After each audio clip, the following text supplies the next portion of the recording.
Assalamualaikum Ustadz. Waalaikumsalam warahmatullahi wabarakatuh. Selamat datang Ustadz di Studio Mulia Jaten. Terima kasih sudah menyempatkan waktunya untuk datang ke sini di bulan yang suci ini, bulan yang penuh berkah dan bulan yang penuh pengampunan. Ya, terima kasih kembali sudah diundang ke sini untuk menghadiri di Mulia Jaten ini, Studio Mulia Jaten ini. Ya, sama-sama Ustadz. Ustadz sendiri apa kabar Ustadz? Kabar Ustadz, alhamdulillah sehat. Di bulan suci Ramadan ini bertambah kesehatan kita kepada Allah Subhanahu wa taala. Alhamdulillah ya Ustadz. Baik Ustadz, kira-kira aktivitas Ustadz di bulan Ramadan ini apa sih Ustadz? Apakah kesibukannya bertambah atau berkurang? Karena di bulan suci Ramadan ini kita pastinya karena berpuasa tenaga kita berkurang ya Ustadz. Oke, untuk aktivitas Ustadz selama sehari-hari ini ketika di bulan suci Ramadan tidak berkurang, melainkan bertambah lebih banyak dengan berbagai macam aktivitas ibadah, seperti kita dilatih untuk berpuasa dan kemudian dilatih untuk bangun malam, qiyamul lail, dan kemudian kita dilatih untuk bersedekah kepada sesama muslim dan sebagainya gitu. Baik, benar ya Ustadz, karena di bulan suci ini kita harus memperbanyak ibadah kita Iya, kepada Allah betul. Subhanahu wa taala. Masya Allah ya Ustadz. Di podcast kali ini kita akan membahas sedikit tema nih Ustadz, Iya. yaitu tentang ibadah di bulan suci Ramadan sebagai pensucian fitrah. Kira-kira ibadah di bulan suci Ramadan sebagai pensucian fitrah itu seperti apa sih Ustadz? Oke, baik.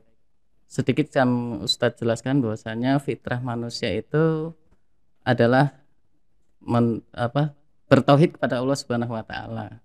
Seperti itu. Kemudian menurut Imam Al-Ghazali, fitrah manusia itu terbagi menjadi tiga. Yang pertama yaitu secara fikriyah, artinya pemikiran kita. Kemudian yang kedua yaitu secara jasadiyah, artinya Allah itu menciptakan kita secara fitrah, jasad, kita memiliki jasad seperti kepala, tangan, kaki dan sebagainya. Kemudian yang ketiga yaitu Allah menciptakan kita yaitu hati kita. Jadi ketika selama di bulan suci Ramadan kita dilatih untuk bersabar, dilatih untuk tenang, kehidupannya, pikirannya tenang, badannya, kemudian hatinya juga dilatih untuk bersabar dan tenang. Oke, jadi kita di bulan suci Ramadan ini kita harus memperbanyak ibadah, kemudian kita harus mensucikan hati kita dari hal-hal yang kotor ya Ustadz. Iya. Contohnya seperti apa sih Ustadz ibadah-ibadah yang bisa kita lakukan di bulan suci ini selain kalau misalnya kita sholat kemudian mengaji itu kan ibadah yang wajib ya Ustadz. Kira-kira ibadah yang lain itu seperti apa sih Ustadz yang bisa menambah kebaikan-kebaikan kita di bulan Ramadan ini? Ibadah-ibadah yang bisa kita lakukan untuk memperkuat iman kita kepada Allah Subhanahu wa taala di bulan suci Ramadan yaitu kita senantiasa untuk bersedekah. Bahwasanya Rasulullah itu ketika di bulan suci Ramadan beliau senantiasa bersedekah, bahkan kecepatan sedekahnya Rasulullah itu melebihi kecepatan angin. Itu yang pertama. Kemudian yang kedua, ketika di bulan suci Ramadan itu Rasulullah menganjurkan pada kita untuk senantiasa meningkatkan dengan sholat tarawih atau tahajud atau qiyamul lail. Kemudian yang berikutnya yaitu dengan senantiasa berzikir kepada Allah Subhanahu wa taala, baik zikir pagi dan sore dan seterusnya gitu. Oh, jadi kira-kira ibadah seperti itu ya Ustadz yang bisa menambah pahala dan kebaikan-kebaikan kita di bulan suci ini.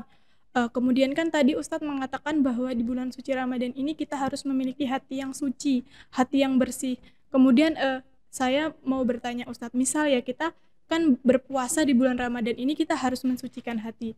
Ketika misalnya kita berkumpul dengan orang, kemudian kita tidak sengaja membicarakan orang, itu seperti apa sih Ustadz hukumnya? Apakah pahala kita tidak diterima Allah atau apakah kita puasanya tidak diterima Allah atau makruh atau bagaimana sih Ustadz hukumnya? Oke. Selama di bulan suci Ramadan ini Rasulullah Shallallahu Alaihi Wasallam menganjurkan atau memerintahkan pada kita untuk meninggalkan hal-hal yang sia-sia. Artinya kita lebih banyak untuk beribadah pada Allah Subhanahu wa taala. Seperti contohnya bahwasanya ketika ada seseorang ibaratnya, yuk kita berantem, tapi dengan berpuasa dia akan mengucapkan, mohon maaf saya sedang berpuasa. Itu adalah salah satu cara untuk kita menahan diri, melatih kesabaran kita, kemudian pikiran kita juga akan lebih tenang dan tentram gitu. Artinya kita jangan sampai ketika di bulan suci Ramadan ini kan cuma 1 bulan nih, jangan sampai kita pergunakan untuk hal-hal yang tidak berguna atau yang sia-sia gitu. Iya, jadi lebih baik kita menghindari hal-hal yang seperti itu ya Ustadz. Baik, berarti kita ya Allahu alam ya Ustadz, kita tidak tahu namanya seseorang kan. Kemudian kan jika kita membicarakan hal-hal yang membatalkan puasa Ustadz, kira-kira hal-hal yang membatalkan puasa itu apa aja sih Ustadz selain makan dan minum? Oke, hal-hal yang membatalkan puasa yang Ustadz pahami yaitu selain makan dan minum adalah umpamanya di siang hari suami istri berbuat yang tidak apalagi di luar suami istri seperti itu, bahkan itu bisa membatalkan puasa gitu. Oh, jadi seperti itu ya Ustadz. Misalnya kalau ada, mohon maaf, suami istri melakukan hubungan suami istri itu akan membatalkan puasa ya Ustadz. Dan kira-kira misalnya seseorang itu melakukan hal itu di bulan puasa di siang hari, kita kira-kira sanksi atau hukumannya yang harus dibayarkan itu apa sih Ustadz? Atau harus membayar puasanya, atau membayar zakat fitrah, atau bagaimana Ustadz? Sanksi yang telah diajarkan oleh Rasulullah ketika umpamanya suami istri di siang hari berhubungan intim dan sebagainya, itu dianjurkan untuk atau mereka wajib membayar hutang di luar bulan suci Ramadan itu selama 2 bulan. Kalau mereka tidak mampu, maka memberikan makan anak fakir miskin, dan seperti itu yang dianjurkan oleh Rasulullah Sallallahu Alaihi Wasallam. Oh, jadi seperti itu ya Ustadz, hukumannya juga Iya, sangat sangat berat. memberatkan. Jadi kita harus menghindari hal-hal seperti itu. Iya. Kemudian kalau misalnya kita nih Ustadz, misalnya saya lagi puasa nih kan ya, terus saya tidak sengaja menangis, kemudian air matanya termakan atau terkena bibir dan rasanya kan asin Ustadz. Kira-kira itu membatalkan puasa, makruh atau bagaimana sih Ustadz? Oke, itu tidak membatalkan puasa karena kita kan nggak sengaja air mata kita masuk ke mulut kita. Artinya sesuatu yang tidak sengaja itu tidak membatalkan puasa. Bahkan ketika kita umpamanya lupa, tiba-tiba haus, panas, sampai rumah langsung minum, itu tidak langsung membatalkan puasa. Ketika kita lupa, jangan sampai haus, minumnya tinggal dikit lagi langsung dihabisin, itu ya nggak boleh. Artinya ketika kita lupa langsung kita berhenti, jangan sampai dilanjutkan kembali minumnya. Jangan malah disengaja Iya, gitu ya Ustadz. Oke. Tadi kan kita sudah membahas hal-hal yang membatalkan puasa nih Ustadz. Kemudian kita membahas tentang misalnya kita sholat subuh nih Ustadz. Sholat subuh itu kan kadang seseorang itu ngantuk gitu kan Ustadz. Sebenarnya kan tidak diperbolehkan oleh Rasulullah. Misalnya setelah sholat kita tidur kembali. Itu caranya bagaimana ya Ustadz agar kita tidak ngantuk kemudian tidur gitu? Oke. Tips yang sudah diberikan Rasulullah Sallallahu Alaihi Wasallam ketika di bulan suci Ramadan maupun di luar bulan suci Ramadan, ketika selesai sholat subuh kita dianjurkan untuk tetap berdiam diri di masjid sampai datang waktu syuruk. Kita pergunakan waktu untuk berzikir, zikir pagi, kemudian kita juga bisa memanfaatkan waktu untuk membaca buku atau bisa juga dengan tilawah Quran hingga sampai masuk waktu sholat syuruk. Setelah waktu masuk sholat syuruk, kita dianjurkan untuk sholat syuruk gitu. Oh, jadi tipsnya seperti itu ya Ustadz. Oke. Supaya tidak tidur ya. Iya. Kadang kan orang ngantuk kan ya Ustadz. Betul. Kemudian kita membahas tentang misalnya nih ya Ustadz, kan seorang ayah itu seorang kepala rumah tangga. Kemudian seorang ayah itu misalnya bekerja keras pada siang hari itu sampai yang benar-benar lelah gitu Ustadz. Apakah orang tua kita itu boleh tidak berpuasa gitu Ustadz?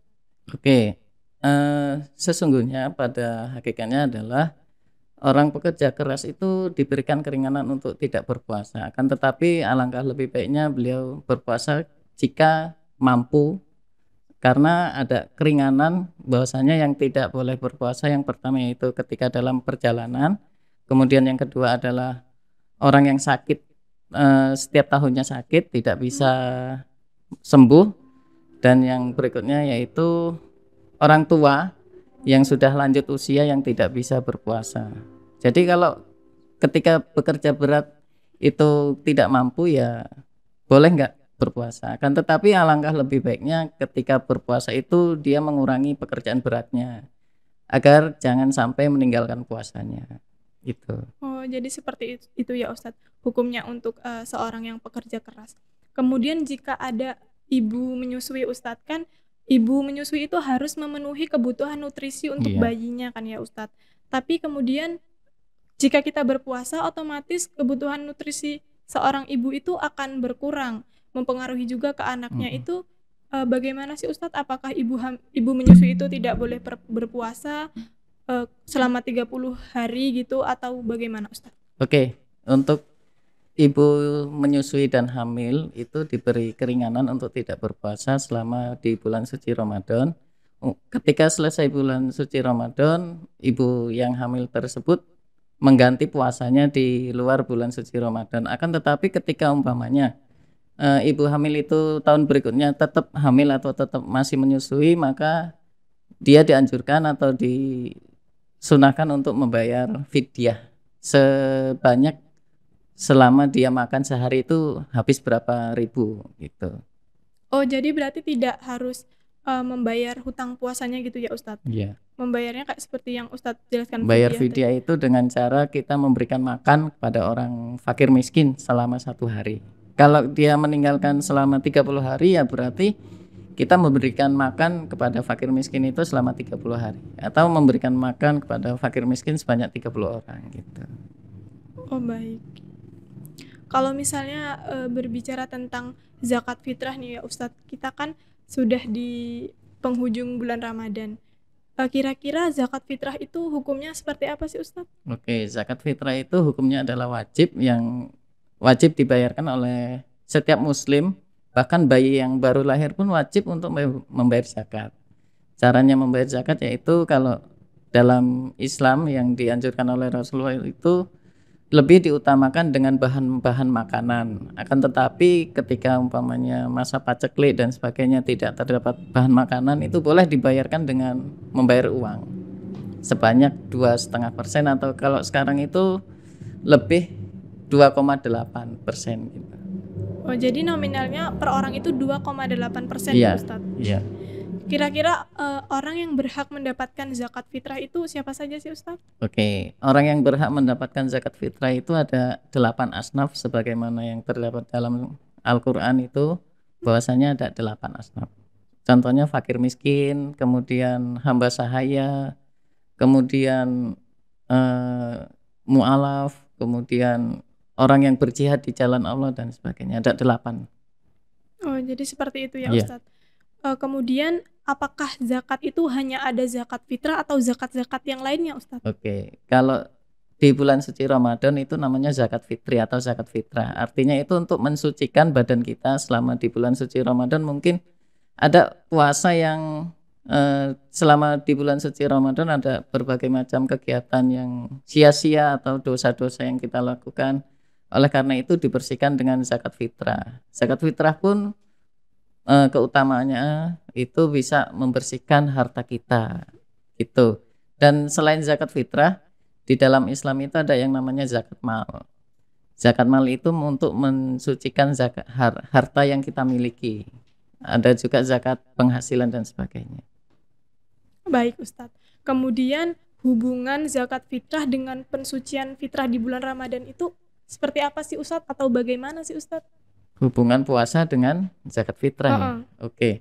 Seperti yang Ustadz jelaskan tadi bahwasanya ketika kita selama 30 hari berpuasa itu kan tidak semuanya ibadah kita itu tidak ada yang sia-sia. Mungkin kita lalai dalam membaca Al-Quran, mungkin kita lupa untuk bersedekah, mungkin kita lupa untuk memperbanyak salat sunnah. Oleh karena itu di akhir bulan suci Ramadan sebelum pelaksanaan salat Idul Fitri kita diwajibkan untuk membayar zakat fitrah gitu. Oh, jadi seperti itu ya Ustadz.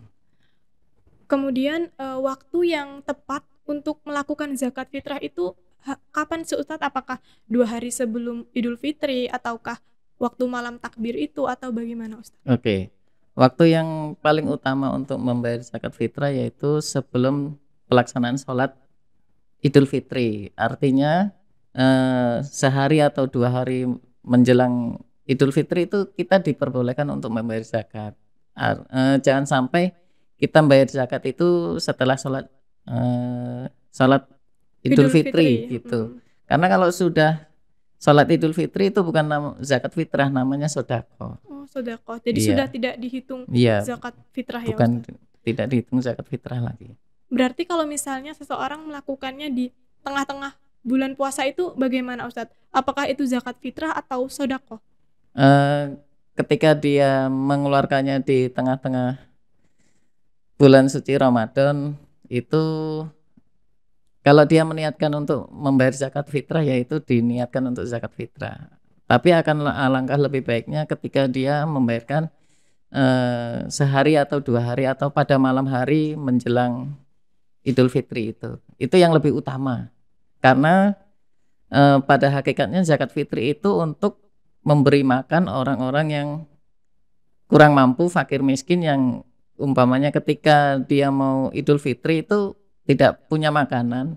Dengan adanya zakat fitri, dia ketika Idul Fitri bisa ikut bahagia gembira ketika Idul Fitri. Alangkah Oh, lebih baiknya seperti itu. iya. Jadi seperti itu ya Ustadz. Kemudian cara kita mensucikan hati kita dari hal-hal yang kotor kan tadi dari seperti memperbanyak membaca Al-Quran, kemudian kita melakukan kebaikan-kebaikan di bulan Ramadan seperti itu ya Ustadz. Kemudian kira-kira kita tuh dianjurkan untuk membaca Al-Quran itu sehari itu berapa kali sih Ustadz? Oke, ketika di bulan suci Ramadan, Imam Asy-Syafi'i itu beliau menghatamkan Al-Quran sebanyak 60 kali. Artinya satu hari itu beliau menghatamkan 2 kali hatam Al-Quran. Kita sebagai seorang muslim minimal 1 bulan 1 kali gitu. Kalau bisa lebih itu syukur alhamdulillah. Artinya kita punya target bahwasanya selama 1 bulan di bulan suci Ramadan itu kita harus hatam Al-Quran minimal 1 kali. Tuh. Berarti di bulan suci Ramadan ini kita harus memperbanyak sebanyak-banyaknya Iya, ibadah seperti membaca Al-Quran seperti itu ya Ustadz.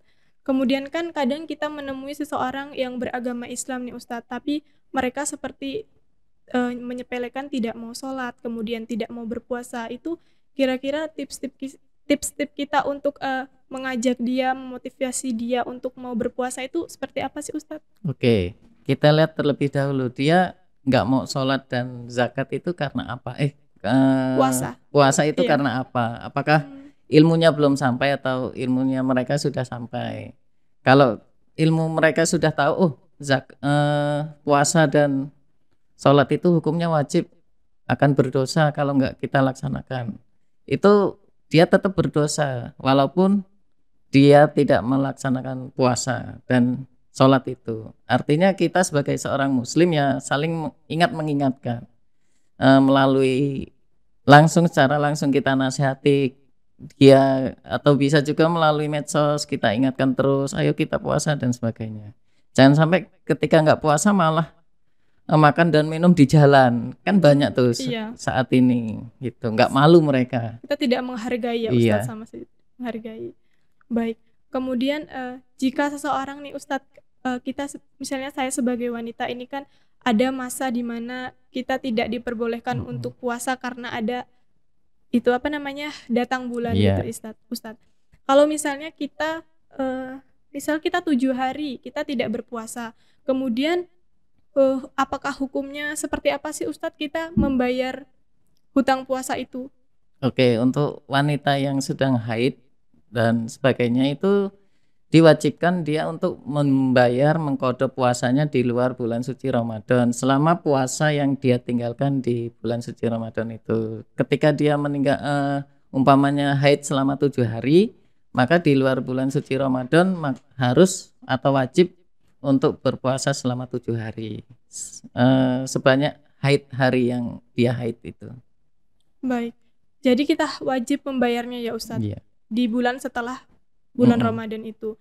Tapi terkadang kan kita seperti seseorang kadang ada yang menyepelekan ya Ustadz kayak nanti kemudian lewat. Kemudian kita ketemu lagi bulan Ramadan. Kemudian kita nanti bayarnya tahun depan gitu. Kira-kira itu masih berlaku atau kita dilipat gandakan gitu, maksudnya misalnya kan 7 jadi 14 gitu kan, kadang ada yang bilang seperti itu kan Ustadz. Itu kira-kira bagaimana sih Ustadz? Oke. Terhadap orang yang umpamanya lalai itu namanya lalai itu, atau meremehkan kewajiban berpuasa. Artinya kita sebagai seorang muslim dan mukmin itu wajib berpuasa. Ketika dia tidak berpuasa maka wajib mengganti di luar bulan suci Ramadan. Apabila dia lupa atau meremehkan atau melalaikannya, yang pertama dia harus bertaubat kepada Allah Subhanahu wa taala dengan memperbanyak istighfar dan mohon ampun, tidak mengulanginya lagi. Kemudian setelah dia bertaubat kepada Allah dan mohon maaf kepada Allah, mohon ampunan dan sebagainya, dia tetap untuk membayar zakat puasa yang dia tinggalkan di tahun-tahun sebelumnya itu. Artinya dia akan lebih banyak bayar puasanya. Kalau umpamanya tahun ini 7 lupa, tahun depan 7, berarti dia harus membayar hutang puasanya sebanyak 14 hari gitu, selama di luar bulan suci Ramadan. Oke Ustadz, jadi harus seperti itu ya Ustadz. Kita harus jangan sampai kita lalai terhadap hutang kita. Itu sama saja hutang kita kepada Allah Subhanahu wa taala. Jadi kita tadi sudah membahas banyak ya Ustadz tentang pensucian diri di bulan Ramadan, kemudian hal-hal yang membatalkan puasa, kemudian zakat fitrah, kemudian hukumnya membayar hutang di bulan puasa. Terima kasih Ustadz sudah mau datang ke studio kita, sudah mau berbagi ilmu kepada saya dan kita semua, menjadi wawasan kita semua, yang tidak tahu menjadi tahu, yang belum paham menjadi paham, dan semoga kita bisa mengamalkannya ya Ustadz. Ya, terima kasih atas undangannya. Mudah-mudahan kita diberikan kesehatan dan bisa menyelesaikan ibadah-ibadah di bulan suci Ramadan ini, dan mudah-mudahan amalan kita diterima oleh Allah Subhanahu wa taala. Amin, amin ya rabbal alamin. Jangan lupa ikuti video kita selanjutnya, dan jangan lupa like, comment, subscribe, and share video ini, dan nantikan video-video selanjutnya. Wassalamualaikum warahmatullahi wabarakatuh. Jika tidak bisa menjadi yang terbaik, maka jadilah yang berbeda. Mulia Jaten Podcast, semangat melayani Indonesia.